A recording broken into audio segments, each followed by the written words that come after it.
National Weather Service in the Twin Cities has issued a tornado warning for south central Hennepin County, northeastern Scott County, eastern Carver County, until 8:15 p.m.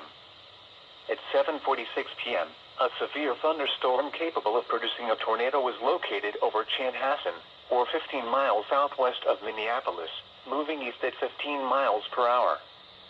Expected hazards include tornado. This is a radar-indicated threat. The following impacts are expected. Flying debris will be dangerous to those caught without shelter. Mobile homes will be damaged or destroyed. Damage to roofs, windows, and vehicles will occur. Tree damage is likely. This dangerous storm will be near Eden Prairie around 8 p.m. Shakopee around 8:05 p.m.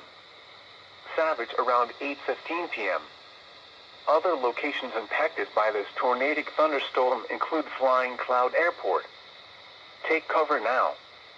Move to a basement or an interior room on the lowest floor of a sturdy building. Avoid windows. If you are outdoors, in a mobile home, or in a vehicle, move to the closest substantial shelter and protect yourself from flying debris.